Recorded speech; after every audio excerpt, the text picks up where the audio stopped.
The following featured presentation is part of the Skywalking Network.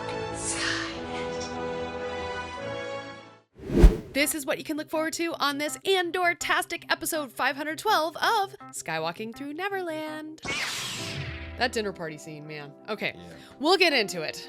Is it a code name? Is it a blue harvest for what he's really doing? Don't have your main Star Wars characters swear. We get Dedra. Dedra and Syril are together. Our twin flames are reunited for season 2. And then the duel, it started, and it turned out to be a space version of rock, paper, scissors. Are you ready? Off to Neverland. Here we go. A long time ago, in a galaxy far, far away.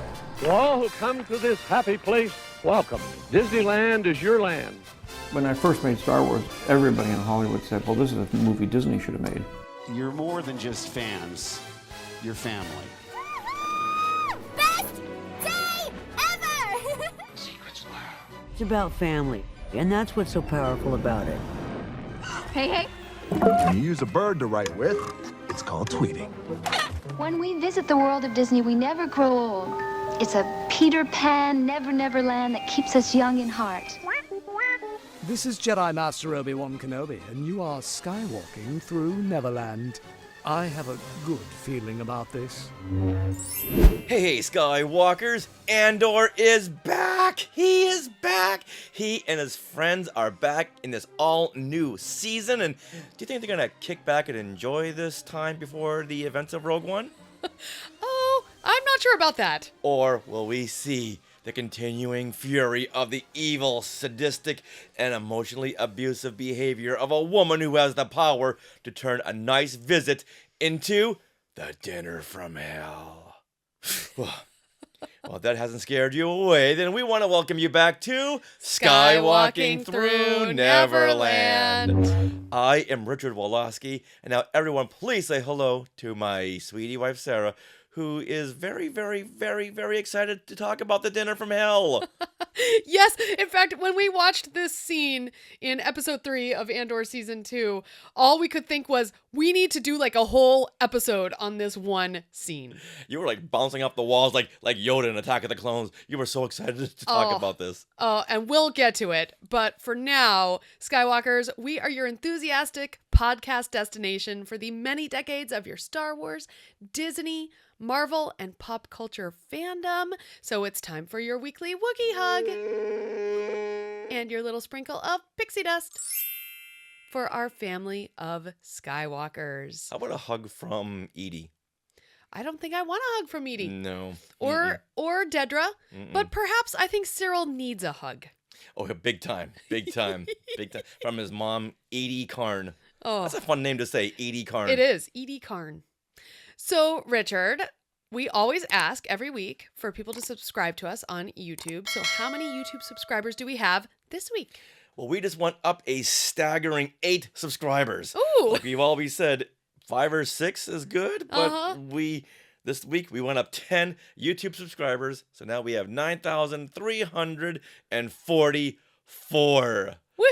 Oh, I can taste it. I can taste that goal of 9,500. Yeah, you know, it slowly creeps up, and but before you know it, we've gone up another 100, and then we're that much closer to 10,000. By July, by San Diego Comic-Con, we went 9,500. But this last couple of days, we put out a bunch of videos, including our exclusive bonus episode where we spoke with Bryce Eller, the man inside the Darth Vader outfit, and that got us a couple more subscribers. Yeah. People love the vintage. Oh, yeah, absolutely.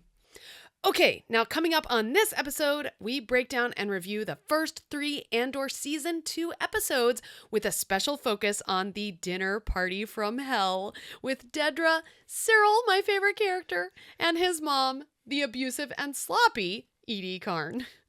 And yes, there will be spoilers for those first 3 episodes. All right, now we are being sponsored by Small World Vacations, and they are a diamond-level Disney vacation planner travel agency and can help you book your trip to a Disney park around the world, a Disney cruise, or to the all-new Epic Universe at Universal Studios, Florida. Now, we had a conversation yesterday with our rep over there at Small World Vacations because they've been walking Epic Universe. The things they're telling us, I want to pack our bags and leave like right now. We'll record the rest of the episode on the plane.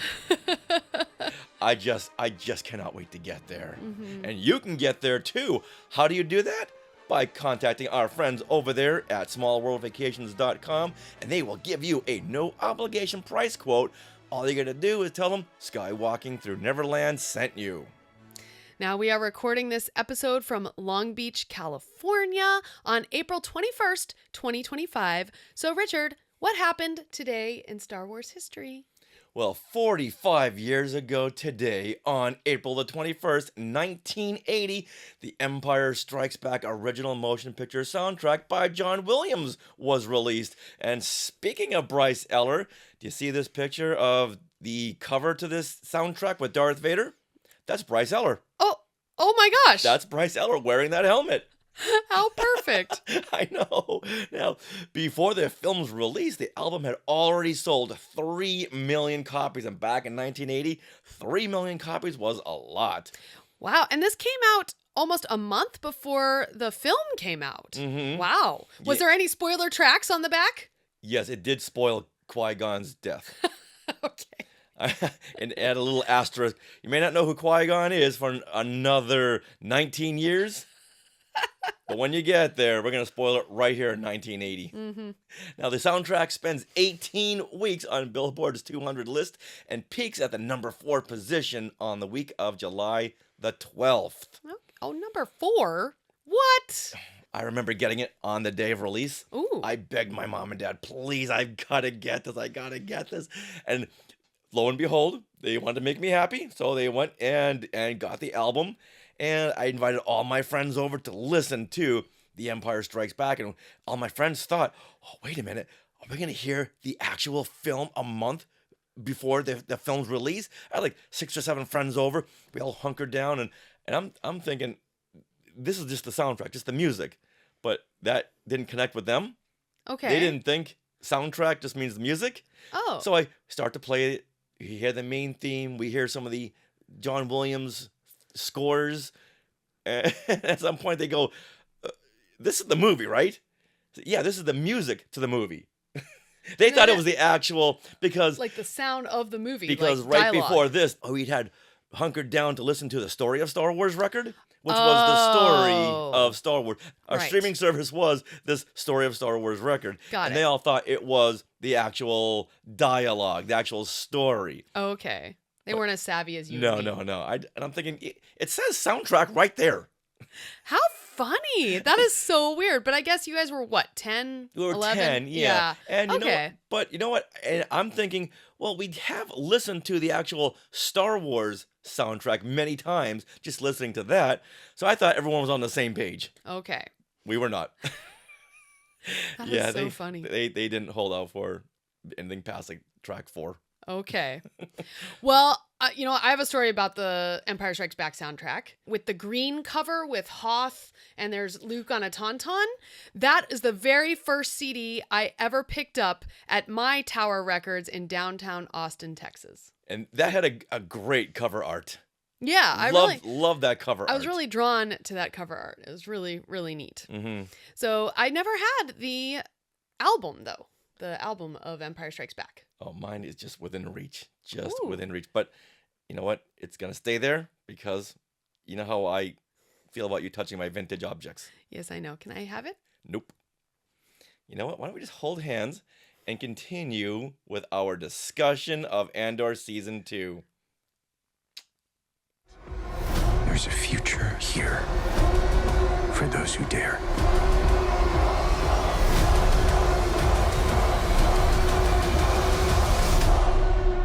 Welcome to the rebellion. We've been sitting on this for weeks, But now we can finally talk about Andor Season 2. We have so much to say about all the 12 episodes that make up this whole season, but for right now, we're just going to break down and review the first 3 episodes, which makes up the first story arc. And yes, there will be spoilers. Attention Skywalkers! Spoilers ahead! Warning! Warning! Attention Skywalkers! Spoilers ahead! Warning! Warning! Spoilers ahead! Spoilers ahead! This arc of 3 episodes takes place 1 year after Andor Season 1, and it's 4 years before the Battle of Yavin. Cassian Andor is fully immersed in the down and dirty rebellion started by Luthen Rael, and he starts off by stealing a new TIE ship, but has to make an emergency landing where he's taken captive by ragtag bandits. When they can't get their act together and a battle breaks out, Cassian escapes and blasts off the planet, which is revealed as the 4th moon of Yavin. Meanwhile, on Chandrila, Mon Mothma is preparing the wedding of her ungrateful daughter Leda to the son of corrupt banker Davos Golden, which is still a fun name to say. She is trying so hard to balance the senator side of her life with the covert rebellion leader, and she's just getting by until Luthen Rael shows up, unannounced. And what's up with Dedra? That's right, ISB supervisor Dedra and her admirer Syril Karn. It's revealed that they're together. They're living in her crazy nice apartment. Very sterile. Very sterile, yes. And one of the highlights of this arc is the dinner from hell scene. We'll get into that in just a bit. Now, it was Denise Gough who coined the phrase dinner from hell. Yes. At Celebration. Yeah, Celebration Japan. Yes. Oh, and again, Denise Gough and Kyle Soller, actors for Dedra and Syril, at Celebration were once again their cute selves. And the Lucasfilm team was smart enough to put them together and have them be interviewed together by the Celebration live stage. And oh my gosh, adorable. They are so cute. Yes. And it's so funny because their scenes together are so sterile themselves. But we'll talk about them in a bit. Yeah. Okay. All right. Now let's get into our initial thoughts on this first story arc. Yes. So Richard, let's start with you. All right. New Star Wars is like Christmas morning. Each character in Andor is like a gift, for better or for worse. Some gifts, you see the potential, how much fun they're going to bring you, and how much excitement you experience by unwrapping a gift and watching these episodes, how it unfolds with these new characters that you just love. And some characters, like gifts, you want to put in the back of a drawer and forget about it. Details to come on that very, very soon. Okay. Now, judging by Rogue One, you know we're going to lose some beloved characters. And you never know that their demise is coming. You never know when their demise is coming. Is it going to be at any time now? They don't hold back here. They don't hold back at all. So you feel very anxious. Is this where we're going to lose this person? We don't lose everybody, but we may lose 1 or 2. And I feel like we were promised a very dark Star Wars with The Acolyte, a show which I really liked, but I don't think it goes to the dark place as much as this season of Andor, which does not hold back at all. It gets dark. Now, one of the highlights of this arc that we're going to talk about is not just the dinner from hell. Mm-hmm. It's the formation of the Empire. There's the Empire, but then there's the little cells in the Empire. Now, there's a secret committee that Krennic puts together for the Emperor's energy initiative. Is it really that? Is the Emperor really concerned with the energy initiative? Unlimited energy power? Yeah. Is it a code name? Is it a blue harvest for what he's really doing? Mm-hmm. So it's not all that black and white either, because some of these officials that Krennic has put together, some are all in, but some are like, yeah, this is a little too much for me. Right. Well, yeah, and I think it gives a good display of how higher up in the Empire chain you get, the Empire chain of command, you better watch out. Oh yeah, you're gonna risk a whole lot more if you're the one making decisions. One bad decision, you're out. Mm-hmm. Now I gotta say, this very last scene in this episode arc with Mon Mothma tells you everything you need to know going forward. Now, there is one strike against this arc, this series, this season. Don't have your main Star Wars characters swear. Oh. You don't need to do that. Last season we got it with Linus from Morlana 1. Right. When he said the SH word. I couldn't get over that. You don't need cursing. There's already Star Wars themed curse words like Carabast. Why can't he say Dank Ferric instead of the swear that he uses? And you're talking about Cassian when he's trying to steal the tie. Yeah. And realizes it's not going his way. No. And he's back and forth and trying to get it to maneuver. And he says that SH word again. And not that I'm a Puritan. I've been known to give out a curse word or two in my life. I've had to give you a talking to in our very early days of going out. You swore a lot. Well, I know I was a truck driver back then, but you know what? I'm not a main Star Wars character, so you know what? I have a little leeway, okay? All right. What are your initial thoughts? Okay.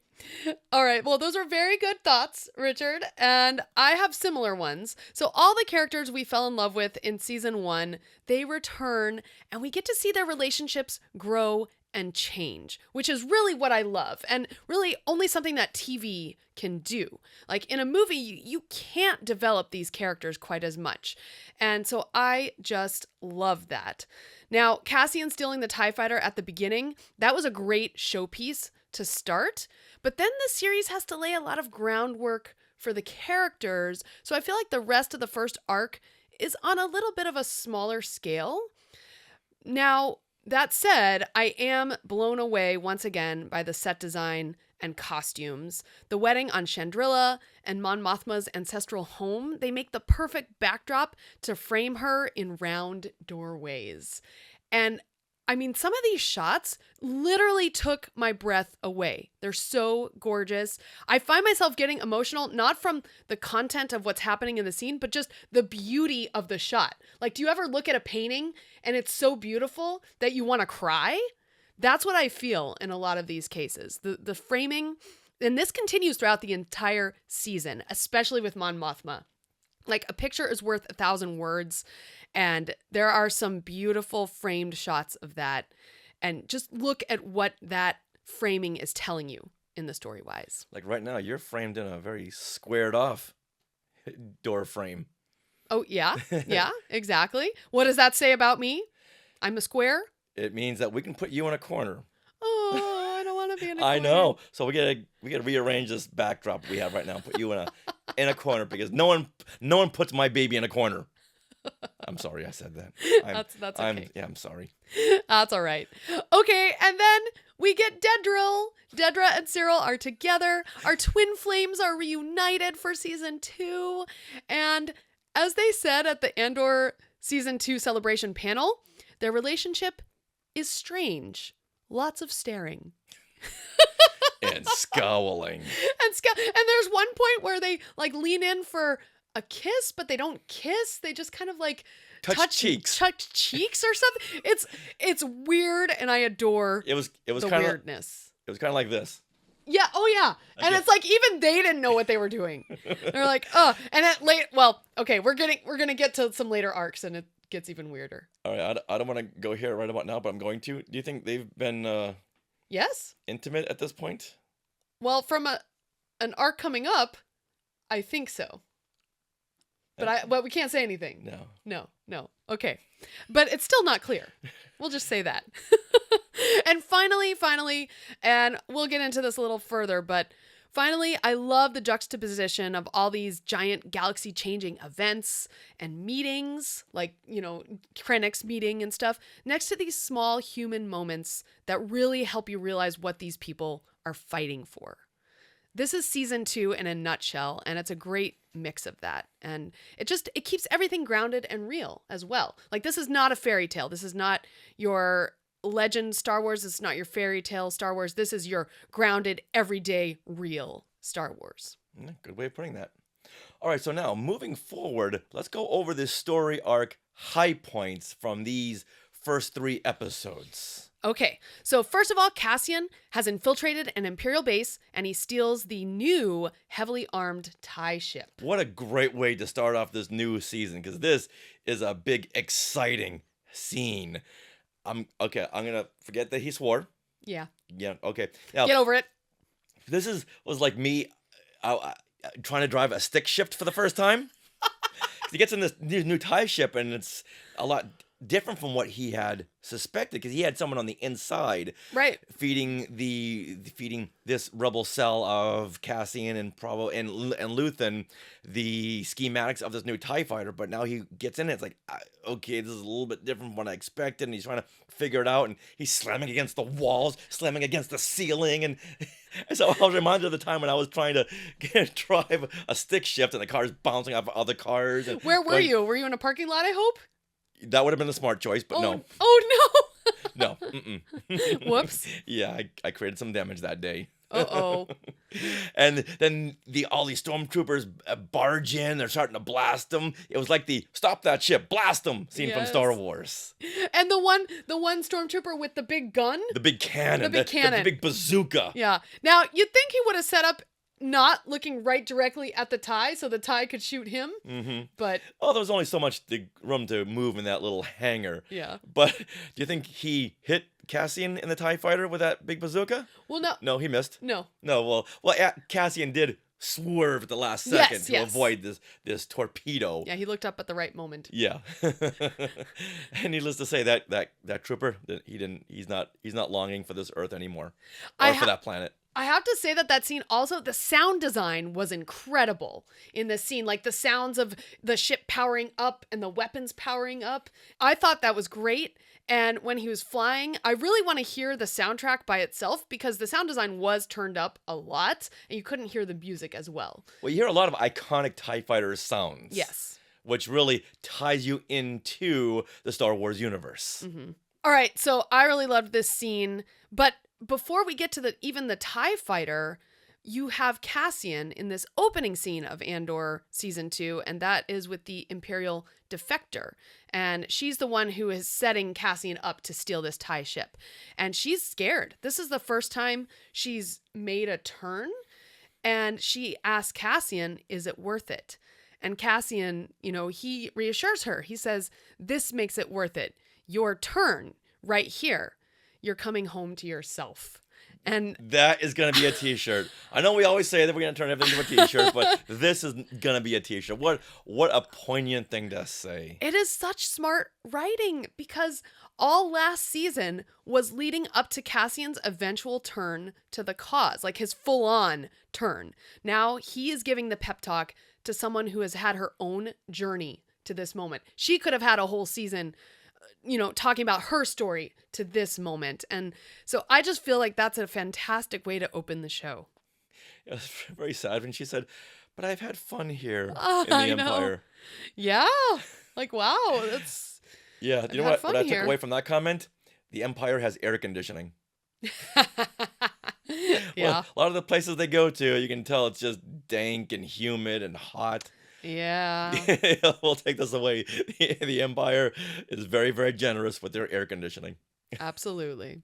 All right, from here, Cassian makes an emergency landing on a jungle planet where these bandits take him hostage and they try to steal this ship. Now, if Cassian can't fly this ship, what are the chances this ragtag team will fly it? Exactly. So, over the course of this story arc, the bandits split into two groups since they can't figure out who should be in charge, and they just go to war. Now, a lot of it takes place at night, so it took us a couple of viewings to figure out what is happening and the shots are fired, but who's getting shot. Right. So this one is really worth watching a couple of times just to really figure this out. Now, during the course of a firefight, Cassian escapes in the stolen TIE ship, and he blasts away. As he's blasting away, we see where he was. Where was he? Not on a planet. He was on a moon. Yavin 4. Yes. He was on Yavin 4. And we know that because he passes by the Massassi-based temples. And it looks like a Ralph McQuarrie painting. We lost it. Yeah. It's like, oh, because I've always loved the idea of a jungle planet, not like the bog planet of Dagobah. This is a jungle planet. Now we get a chance to really immerse ourselves in the inland of this jungle planet. I was just so excited about this. It was really neat. Yeah. All right, so what are your comments on this arc? So, okay, honestly, I was a little frustrated with this arc. When the last season had such showpieces like the Aldani heist and the Narkina prison escape, which are just incredible, I was less than thrilled to be spending time between these two groups of warring bandits that didn't seem to have anything to do with anything. And it was also confusing, like you said, what was happening.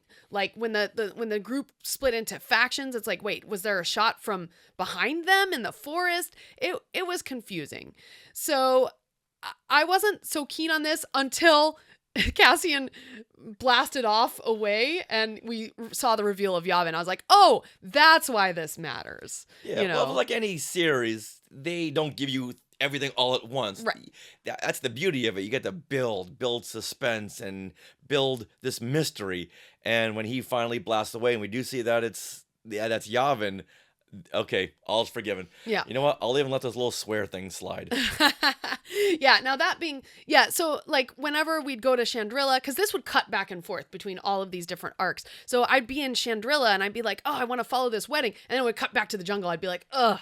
But there was two fun points in this arc that were really fun. So one of the things was these two groups basically dared each other to a duel, which the leader was required a second. So you think this would be like a duel to the death, right? They were going to fight maybe with arms or with their fists. And it was just this whole big buildup. And the two factions got, like on either side and they're all getting ready and they're all excited. And then the duel, it started and it turned out to be a space version of rock, paper, scissors. That just cracked me up. I'm like, oh my gosh, how funny is this? And then, of course, the second thing would be the reveal of the Yavin location. Mm-hmm. So I did enjoy it more on the second watch because you could get a lot more out of this particular faction. Yeah, I'm still kind of confused as to who these bandits were. Well, so Cassian says they're like a splinter of a rebellion group. Right. But they were infighting. They didn't have a proper leader, and so they didn't have the chain of command, which is very important. Why were they out just in the middle of this jungle? There's this ferocious jungle with beasts in it. Their ship had landed there, and they couldn't get it to go. Like it had crashed, basically. Well, did they point that out? They had a ship there and they couldn't get it moving. So yes, it had crashed because they were trying to, the woman who was killed was trying to learn Cassian's ship to fly it. So obviously their ship had gone down. Otherwise they'd be trying to get out in that ship. We've seen this 3 times and I don't recall that ever happened. Not saying it didn't. I just don't recall that. Right.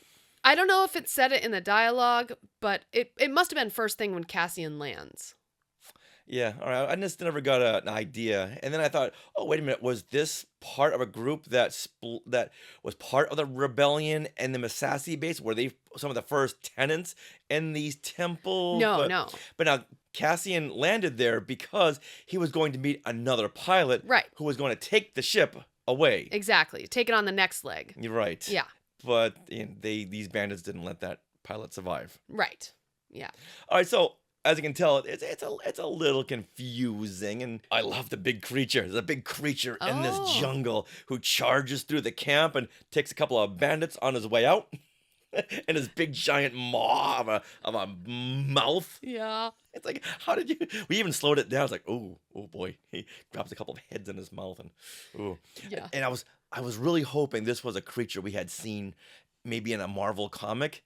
But there was a Marvel comic that we had gone over that there was a creature in the jungle. Okay. But it wasn't this. I was hoping so much that they had taken this from the classic Marvel Star Wars comics. Bummer. That would have been neat. That would have been awesome. Okay.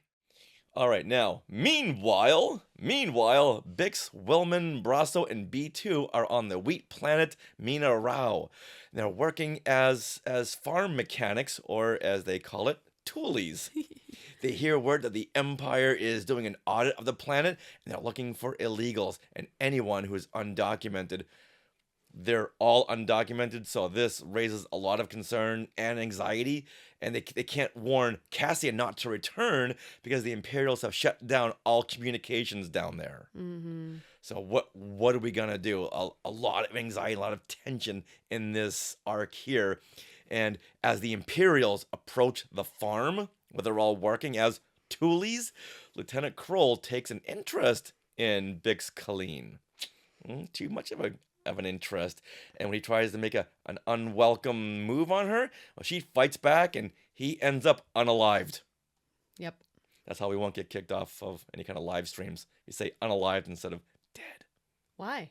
Really? Yeah, there's certain words that I guess different algorithms are starting to pick up now. Oh, weird. Okay. Yeah. All right. So now as the Imperials show up, when they hear the firefight, because they've heard a couple of blasts from Bix, she kills one of the Kroll's driver. He's driving this Imperial troop transport, and he hears, hey, what's going on in there? I hear a lot of fighting. She kills him, so the Imperials are hearing these blasts, and just then, when the Imperials are closing in on Bix, Cassian swoops down like Han Solo, woohoo, and is in his TIE ship and saves the day. Unfortunately, he doesn't get there in time to save his good old friend Brasso. Oh. This is the first casualty. The first casualty of our beloved heroes. Yeah. Oh, sad. Yeah, this was a very eerie arc because Bix is starting to have nightmares of Dr. Gorst. He was the doctor from the last season who tortured her. Yep. And that's all she can see in these nightmares. And she wakes up just screaming. Ooh, yeah. But on the flip side, it was fun to see B2. Little B2, he's made some friends. He's made friends with all the little farm kids and other droids. And they're playing tag and they're racing around. Oh my goodness. It's so cute. Now, okay. It is cute. It is very cute because, he's this little droid, he's got a lot of empathy. He does. He's a very, very what do you call it? Emo droid. He's an emo droid, yes. Yeah. And now that he's made friends, he can let loose a little bit. You know who he reminds me of? Sadness from Inside Out. Well, yeah, he's got the weight of the galaxy on him. He does. Yeah, he takes a lot of things very personally. Cassian's supposed to be here tomorrow. Cassian. Yeah. Where's my Marva? Oh. But now he's out there playing with his friends. Yeah, he's got some friends. Yeah, I want to talk a little bit about the music in these scenes, because when we cut back to Mina Rao, every time you hear this gorgeous homestead music, I would say. It's like straight out of a Western. And it's like when you go to the homestead in a Western, and it makes you feel safe, makes you feel warm, until the Imperials start showing up and ruining everything. It's always the Imperials. Mind your own business. It is. Now, the costumes and the sets also showcase this community feel of the farmers. There's a color palette here that's similar to Ferrix. So you get these earthy colors, there's these ruddy reds, these mustard yellows, and the farmers all eat lunch together at a big table. You can tell this is a very close-knit community. Kids and B2 are playing tag in the wheat fields, and all would be very well if it weren't for the Empire. Yeah. Like I said in the last episode, this chase through the wheat field is very much Planet of the Apes. Oh, you mean like at the end when Brasso is running? Yeah, when the Imperials find out that there's some illegals on this farm and some of their officers are going down, there's a chase through the wheat field and they're chasing Brasso on his speeder, and that's got a lot of Planet of the Apes vibes when the apes have cornered all the humans in this wheat field and they're starting to attack them. Would you say the color palette's similar as well to the Planet of the Apes? Do they have that nice olive green color? They're more of the purple and plum leather. Oh, you're right. Okay. Yeah, just to really contrast this nice white wheat with these dark gorilla soldiers. Okay. So a little different. Yeah. Okay. Yeah. But still, you know what? I see what I want to see. It's true. And plus, we get a little hint of Harrison Ford's film Witness. Yes! Yes, when Cassian shows up to save the day, and he's blasting all these troopers running through the wheat field, and they're little tiny, little troopers. They can't really get them. So what he does is he shoots this big silo full of grain, and it all falls down on the troopers, burying them, just like what Harrison Ford did on the farm in Witness. He releases the grain and it crushes Angus McInnes, who was Gold Leader in Star Wars. There you go. It all comes back around. Mm-hmm. Okay, so let's move on to Krennic. We see Krennic in Andor. Krennic holds a super secret meeting with selected officers. There's about, 12, 14 of them, I would say. And it's like a closed circle meeting. And what it is about acquiring the mineral calcite, which is the fuel or energy. And this is on the planet Gorman for the Emperor's Energy Initiative program. It's funny when you first hear that, it's like, okay, oh yeah, this is their blue harvest. Oh yeah, it's the cover for the Death Star, obviously. I mean, if Krennic is involved, it's the Death Star. We know this. So Dedra suggests that they need a rebel insurgency you can count on to do the wrong thing at the right time. And so they can blame the rebels when the Empire strip mines Gorman. Krennic is impressed and puts her in charge. She has carte blanche, basically. Mm-hmm. Now, after this last massacre on Gorman, where hundreds of people were killed, these Gormans are now more on alert. So they need something to incite a riot. So let's insert these people in here to incite a riot. That way we have a reason for this massacre. This is a planet that the Empire needs. So it can't anger the people without a reason.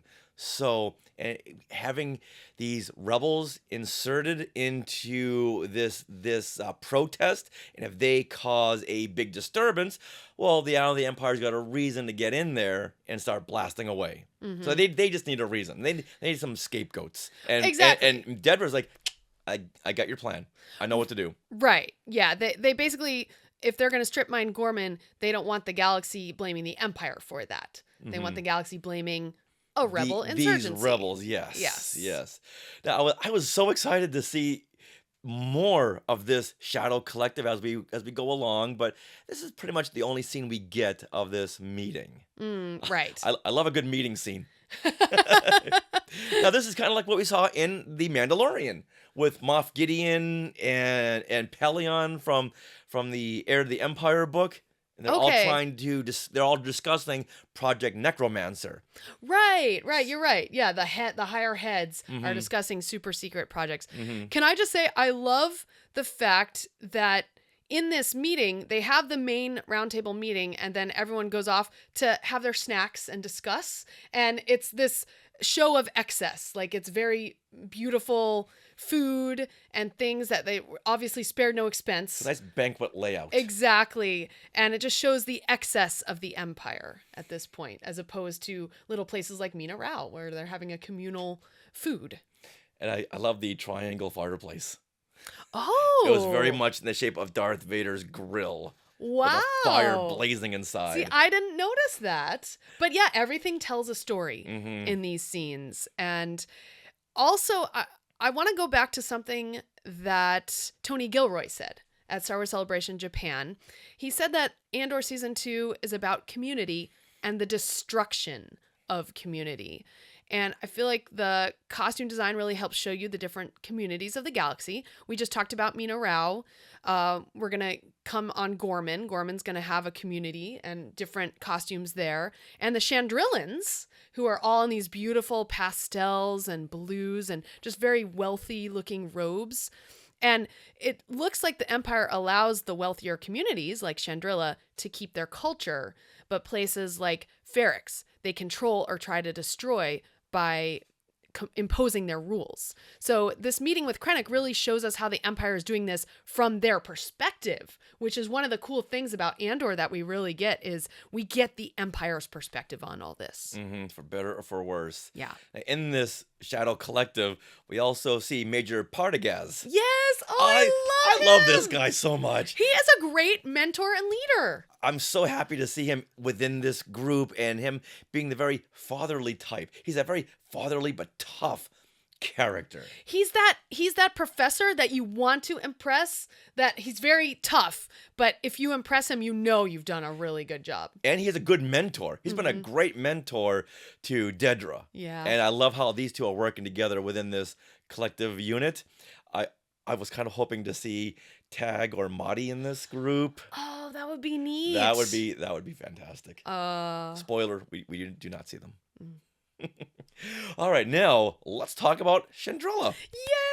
I think this is one of my favorite arcs. Beyond the dinner scene, Chandrila was my favorite planet to visit. As you can tell, we're working up to that dinner scene. Yes, we are. So Mon Mothma and her husband Perrin are hosting a 3-day wedding event for their daughter Leda to Davos Skolden's son. Davos Skolden. You have to say it like that. Davos Skolden. Davos Skolden. That's right. Okay, the opening of this arc, you see Leda giggling with her girlfriend. She's leading them. All of them are asking her, "Oh, can we see it? Can we see it?" And Richard, I turned to you before they came upon what they were going to see. I was like, "She's going to show him her wedding dress." I'm like, "No, they're not." Oh, yeah, they are. Yeah, they are. And it was her wedding dress. It's like, okay, this is obviously a wedding. We all figured it out from the trailers, but this is Leda's wedding. Mm-hmm. Yeah. Now, during the festivities, Tay Colmo, he is Mon Mothma's childhood friend who's been helping her move around some money.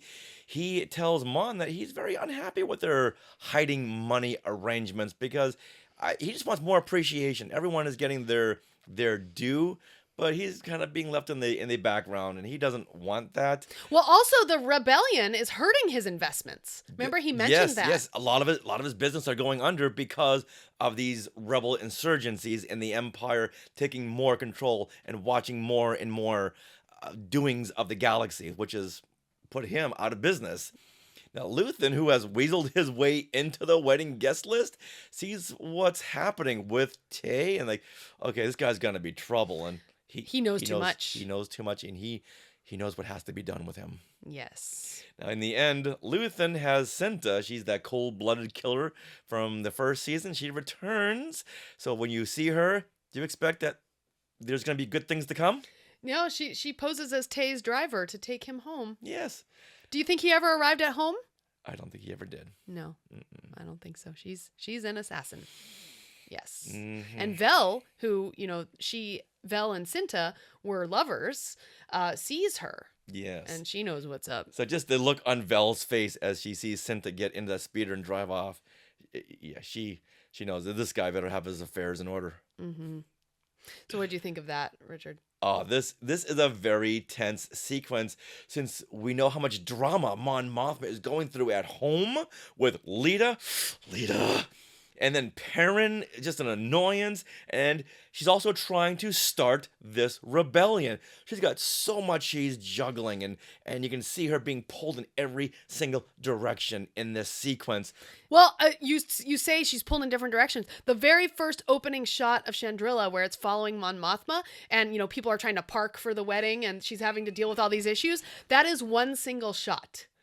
Mm-hmm. And you follow her around this plaza, her ancestral home. It's gorgeous, but it's one single shot, and she's dealing with all these different things. She's dealing with her husband. She's dealing with Vel. She's dealing with the fact that Luthen has arrived. And you see her face, like, from the mask that she keeps on, this pleasant expression. Smile. And then when no one's watching, you see it fall into this very worried expression. And then she sees another party guest, and she has to put on that pleasant expression again. It's masterful. And then it all just falls apart when she sees Luthen.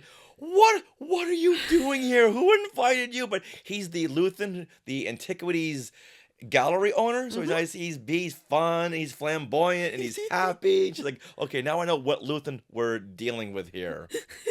And now, okay, Easter egg in this.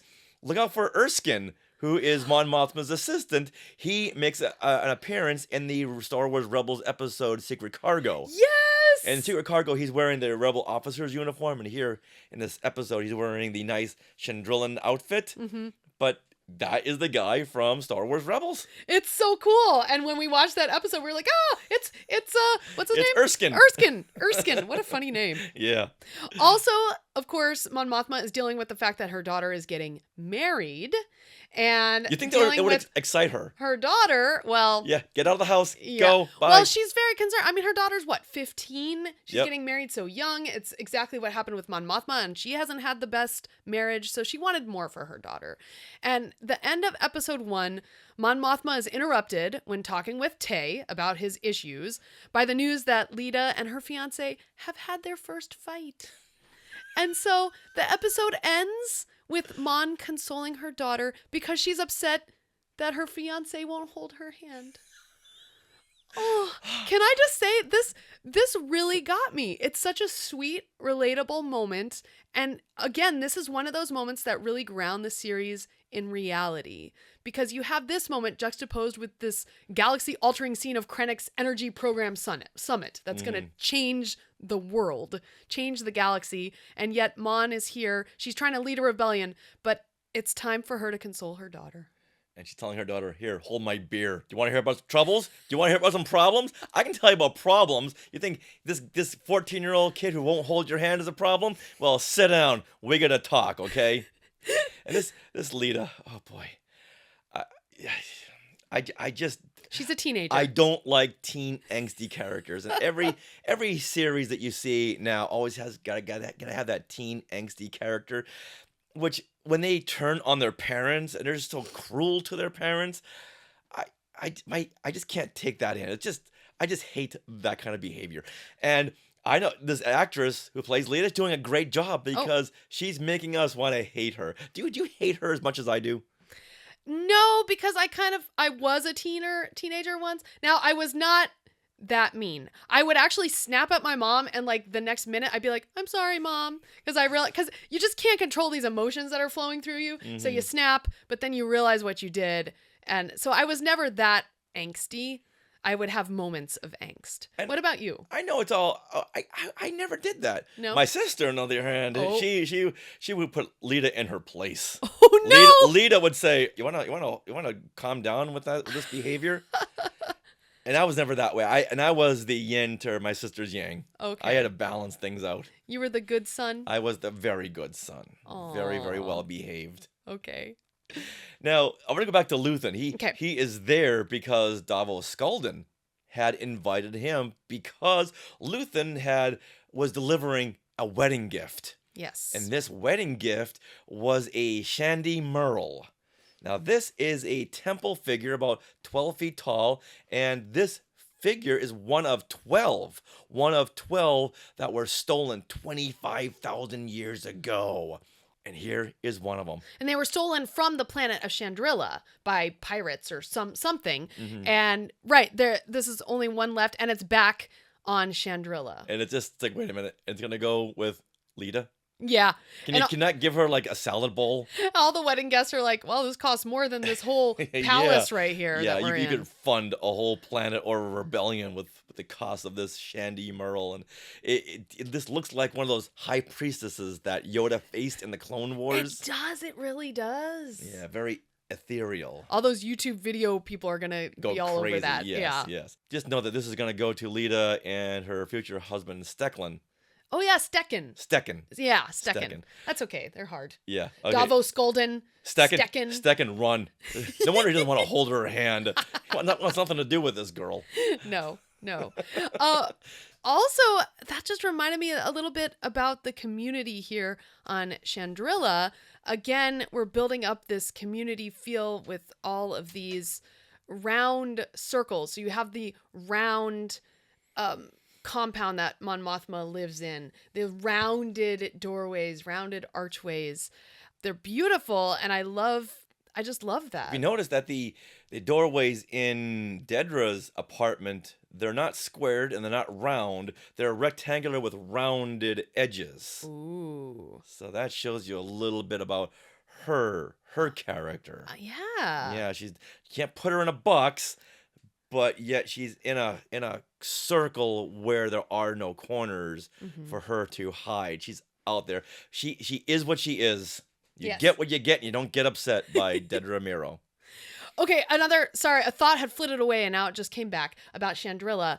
So Chandrila also shows, like in the wedding scene when they're getting married, so the actual ceremony, there are 3 instruments. There's people playing instruments, and it's you can tell they're traditional instruments. So there's a drum, there's a flute, and there's, I think, a lute, something with strings, and that also plays in the scene later on at the ballroom scene as well. You have these traditional instruments. So once again, you see this Chandrilan community that's built, and I love the world building they're doing here. Yeah, it's amazing. But then, like any scene where you have a reception, there's always got to be that DJ coming in, right? And the DJ here, they play the Niamos Club Mix, which is coming back from season 1. This is the... Niamos was the planet where Cassian was arrested. Right, yeah. He was trying to go there. It's the kind of tropical planet, like Miami planet. All he wanted was the greeny green Pizzos, and he gets arrested for that. And the... Oh, what's the drink? Oh, gosh. Revnog. Revnog and Pizzos. Please... I want these in Galaxy's Edge. Thank you very much. They keep mentioning this drink called Revnog. Uh-huh. What do you think this tastes like? I mean, it sounds like eggnog. Yes. But I hope it's not. That doesn't sound like it would go well with Pizzos. I'm thinking like maybe like a whiskey and eggnog or a rum and eggnog. I so want this drink. Something bubbly. At Oga's Cantina. Yes. I will go crazy. I will set aside my fuzzy tauntaun for a nice glass of Revnog. Oh, boy. Yes, exactly. Okay. Well, getting back to this Niamos Club Mix, we heard this in season 1, episode 7 announcement, where Cassian, it's right after Cassian was picked up by the authorities and held by a K2 droid, right? And he was sentenced to 6 years in prison. And then over the credits, this Niamos Club Mix plays. Now, this mix comes back into the reception for Leda. And the music crescendos to the end and cuts loud right before the credits. And this is when Mon Mothma at this point knows that Tay is being taken away to get assassinated. She has decided to just take her daughter's advice and get drunk. And she's just dancing it all away. She's going to dance this stage of her life away. It's very tribal what she's she's letting it all out.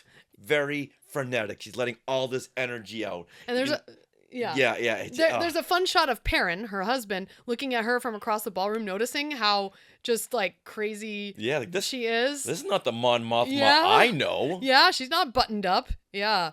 And then this Niamos Club Mix is playing, and it just, the music kind of gives this impression that this life is going on around you. You have to get by even when the galaxy is just burning down around you. Mm-hmm. And she knows that she's the one to save it. Yeah. Mm-hmm. Now, okay, here's another wishful thing that just came to me. Wouldn't it be awesome that at this wedding, if who were to officiate but Carolyn Blackiston, the actress who played Mon Mothma in Return of the Jedi? Oh my. Oh, that would have been neat. I would have loved that. Yeah. Okay, but and instead, she's doing conventions. Was there an officiant, or I just remember what's his name, Stecken? He said, "Join my circle." Again, the circles come back in Chandrilla. Yeah. Join my circle, and she comes in, and then he cuts her braid. Right. Yeah, that would have been a really cool full circle moment. Yes. Oh, there you go. The circle would have been complete. All right, it's time. It's time to move on to, let's say it together, the Dinner from Hell. So on Coruscant, we learn that Dedra Meero and Syril Karn are now a couple, and you think he would be happy here, but no, because he's very nervous. They're getting ready for their first dinner with meeting the in-laws, which means his mom, Eedy Karn.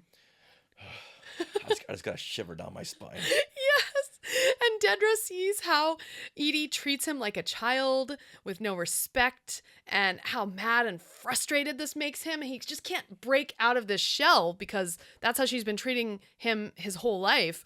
So when he goes to get something, Dedra takes control of the situation and blackmails Syril's mom. So either Eedy pumps the brakes on her behavior, or Dedra will see to it that the ISB knows that Uncle Harlow has been up to some shady business.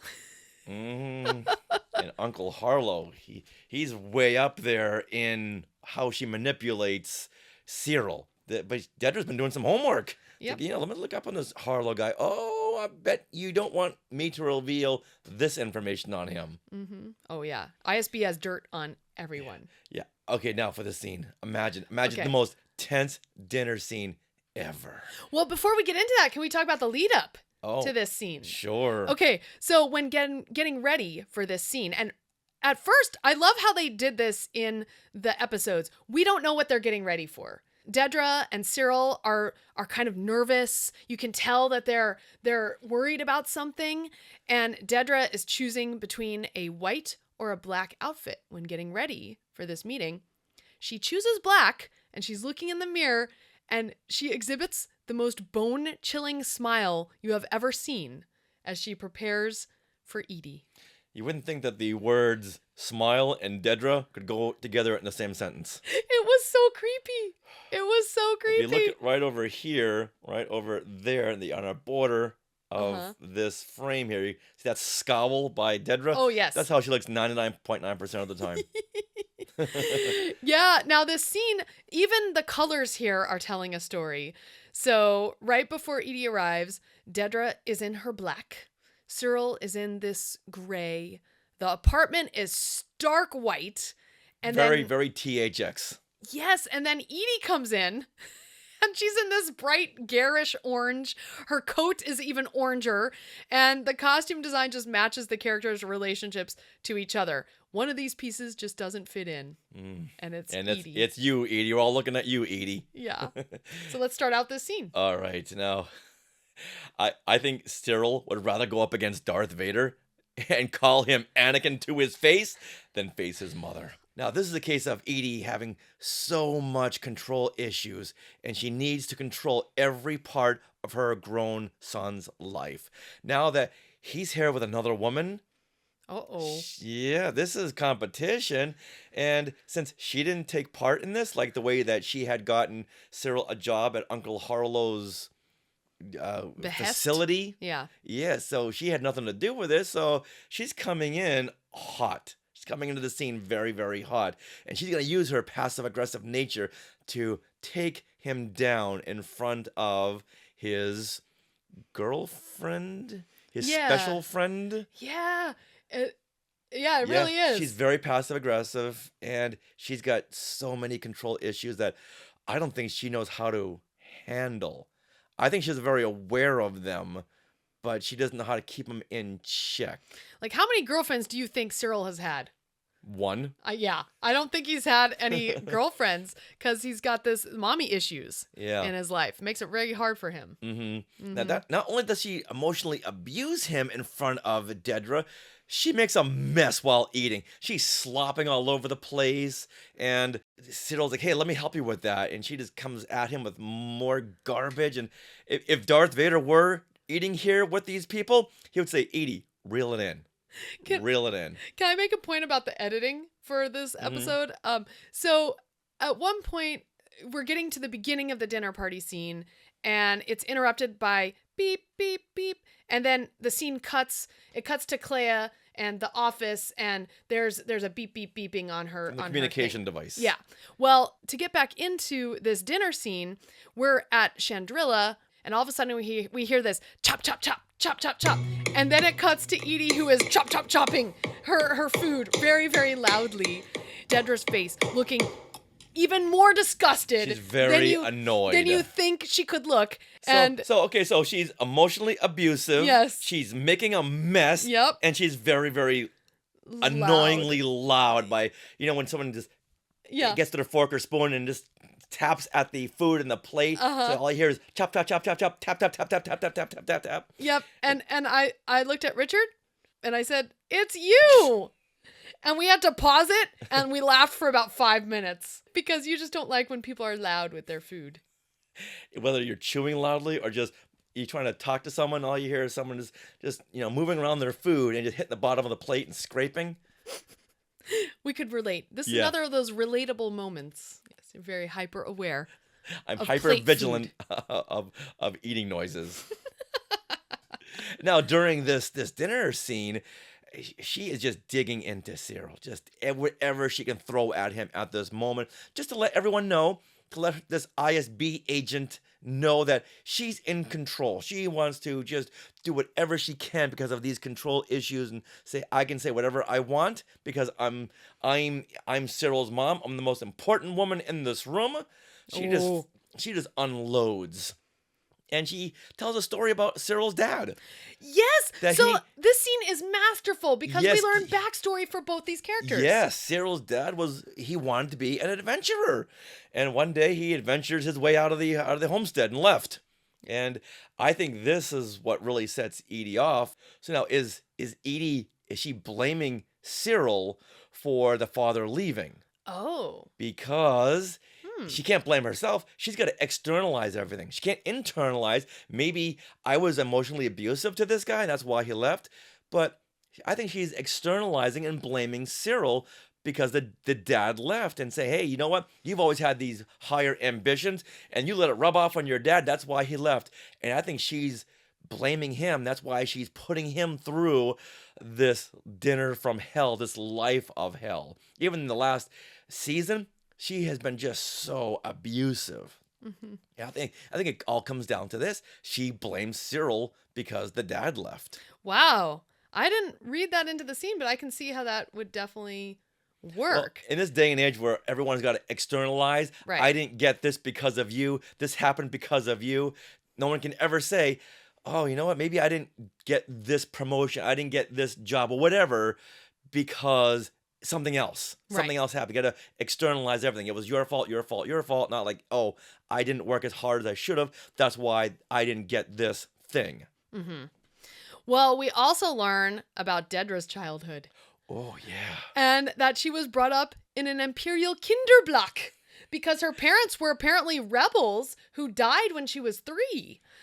And I was like, whoa, this is crazy. So you can see her upbringing has all been by the Empire. And she is under the impression that we had everything we needed. And Eedy cuts in, except a mother's love. And Dedra's like, we didn't know what we were missing. Yeah, if it came down to having a mother's love like what you're displaying here, I'm good. Right. I'm fine. Exactly. Wow. I love this. Again, this scene is amazing. Yeah, and so much information. Syril is doing whatever he can to excuse himself from the table. He's like, oh, Mom, you want some spiced tea? Let me run down to the store. Or let me go off plan. I think there's a good place on Tatooine that has spiced tea. And I'll be gone for a few hours now. And she's like, no, you stay here. But he's had enough. He gets up to do something. And at that point, Dedra looks over at Eedy and puts her foot down and says, okay, this game, this ends now. You'll toughen him up. I have a different plan in mind. But when I say the word plan, that makes it sound optional, which is not the impression you should be taking away. This game ends now. You want Syril in your life, you will think before you speak. I'll make sure he visits twice a month. I'll make sure that he calls you. I will guarantee a level of engagement, but it will be inversely proportional to the volume of anxiety you generate in our lives. Quite a mouthful. I'm not done. You can spare me the Uncle Harlow testimonials. I've had a look at his ISB criminal files, and that is not a story you want to be advertising. And Eedy, all she needs is boundaries. She Yeah. needs to know how far she can be pushed. That's true. Okay, I saw how far I can be pushed. That's fine. Yeah. Cut to the bedroom, and Syril is he's face planted on the bed. He's face down. He's like He's planking. Yeah. Just a defeated child. Oh, But then he hears them laughing in the other room. It's like, this can't be. These two women are laughing. This cannot be good. He goes, and then they're having a good talk. Dedra and Eedy are like, hey, can I give you more cakes? Yes, please. Please, some more calf. That'd be great. Sarah's like, I was gone for 2 minutes. What just happened? What happened? I do have to say that there's a little hand-wavy moment in here in that this apartment is very small. It's how could he not hear Dedra blackmailing Eedy, but I hand-wave it away. Yeah, well, he was in the other room, and she didn't yell. She just kind of laid it on the line, and I think he just shut himself down. He's like, it's like C-3PO. I'm just going to shut myself down. Yeah. Do a face plant in the bed. Wake me in the morning. Well, again, this scene is amazing, and I think we love it so much because it is very relatable. How many of us have had to have dinner with the in-laws, right? And I'm not saying that our in-laws are bad. Oh no, Far from it. No, your mom and dad, they were They were polar opposites. Exactly. But it's just a great way, again, to juxtapose the hardships and struggle of the whole galaxy with the everyday lives of these people. It really puts into context what the rebellion is sacrificing, what even the Imperials are going to have to sacrifice if the rebellion wins, all of that. And they're possibly sacrificing having in-laws and dinner parties. Now, throughout the scene, Syril's not really taking all of this. He's snapping back at the mom too. So he's not like this little child who is being just abused and taking it all. He snaps back at her, but he'll only snap back so much. Right. And Dedra doesn't like, you can tell by her little looks that she doesn't like the way Syril is when his mom is there. And so that's why she takes control. She's like, no, Syril is much better when you're not around, Eedy. So I see what kind of man he is. He's very, very ambitious. He's very smart. But when you're here, all that is just thrown out the window. Yes. Ugh, all right. Ugh. Let's move on. Let's move on. I don't want to talk about her anymore. Okay, well, there's more Dedra and Syril coming, you guys. So get ready for in the later arcs. Yes. All right, now let's talk about one of my favorite subjects: Easter eggs. Yes. Now the show, this arc, starts at the Signer test facility. Signer. Where have we heard that name before? Now, the Signer Fleet Systems was a big starship and arms manufacturer in the Star Wars galaxy, and it's best known for their creation of the TIE fighters during the reign of the Galactic Empire. It's made rebel ships as well, but it's really known for their Imperial warships. And this is the first time we've ever seen this in live action. Whoa, and I know it's referenced in a lot of the books. A lot of books, and it's also a reference and seen in Star Wars Rebels. So we have seen it before, but that was an animation. Right. This is the first time we've seen it in live action, and we can see it in the little Rebels interstitial short, Art Attack. Where Sabine goes and just graffitis up all the TIE fighters. Yeah, she's like flipping around them, graffitiing. Yeah. Yeah. Like, that was the Signer Fleet System base. That is so cool. Oh! Yeah, I remember it being mentioned a lot in Legends books. Very, very much so. And the fact that they opened up on a familiar planet, I think it says to the audience, we got you. We got you. Yeah. We know what you want. Well, speaking of opening, the entire arc opens with a sound.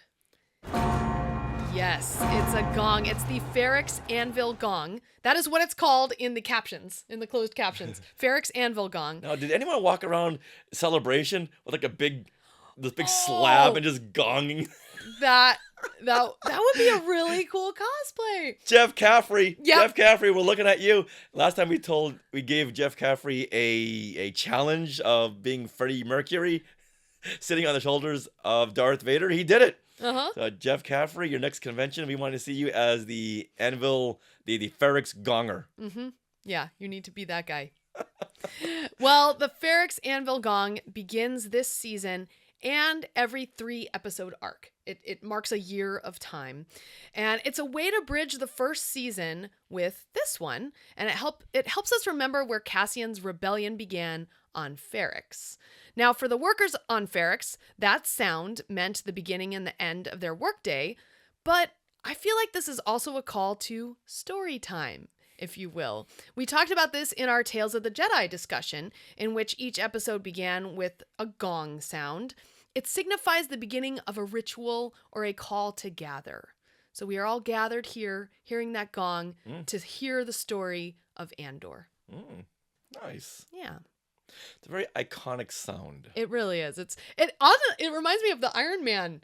The clang. hammering of Tony Stark. Yeah.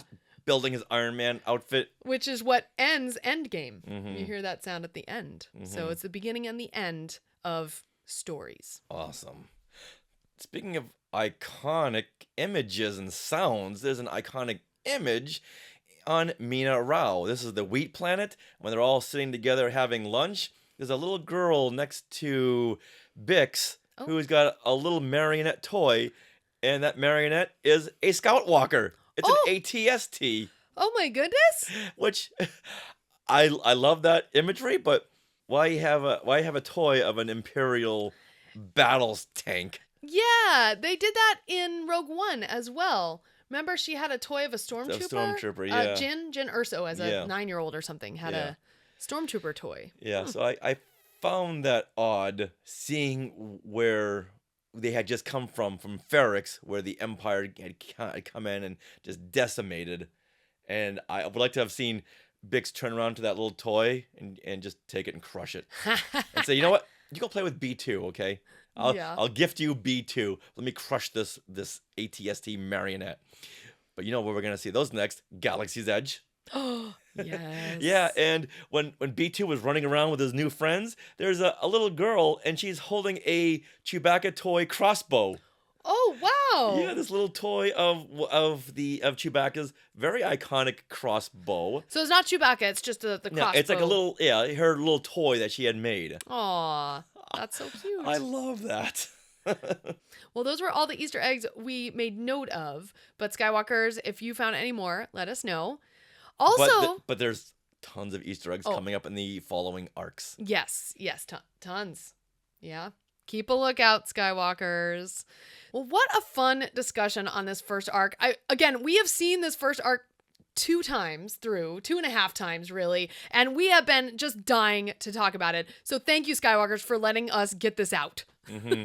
Now, I gotta know, are there any Skywalkers out there who are upset that Andor swore in this episode? Oh. Or there's any swearing in Star Wars?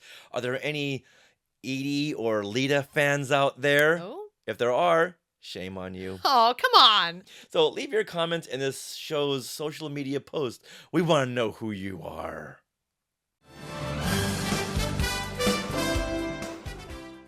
That wraps up episode 512 of Skywalking Through Neverland. We want to thank Disney and Lucasfilm for sending us Andor Season 2, and to all of the Skywalkers who listen every single week. And please subscribe to our YouTube channel, and you can find us on all socials at Skywalking Pod. Now, do you have things that you want to share? Well, we do.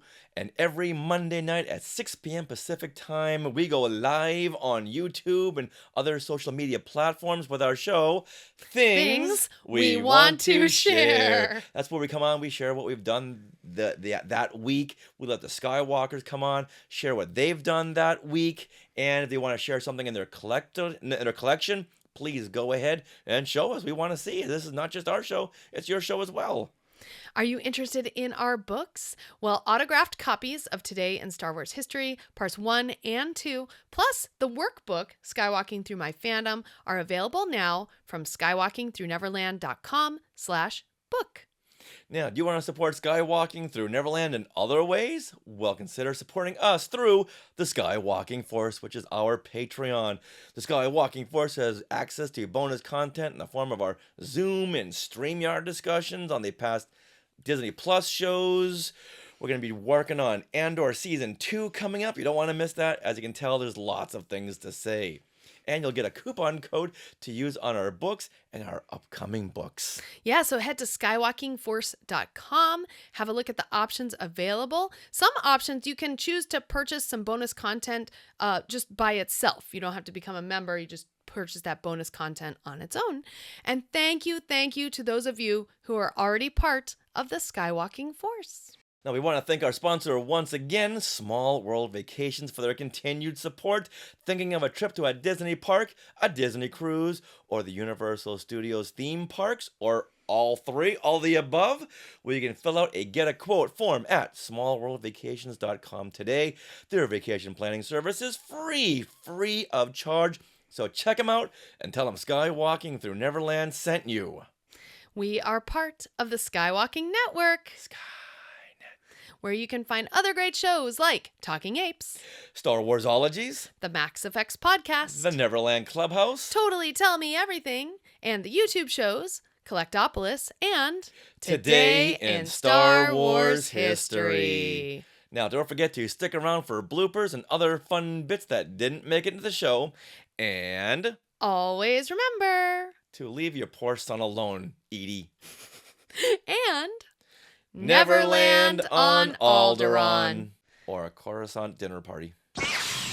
But I think now we're ready to go. Oh, okay then. All right, so I need you to do your thing. You better do your clappy claps right now. The Hoth battle, the instrumentation, the percussion is turned up to 11. Like, you can really hear that the percussion going in the background. Is Spinal Tap playing on this on this rendition? Yes. Yeah, it's really cool. It's like dun dun dun dun dun, and you can hear little wood blocks. You know, you can. I'm sorry. What was that again? I don't have a wood block here, so I can't do it. For those first 3 episodes only. From hell. Hey, look at those names to the left. They are part of the Skywalking Force, our Patreon. Become a producer yourself and check out all the Disney Plus themed bonus content available depending on the level you subscribe. Become a member of the elite Skywalking Force at skywalkingforce.com.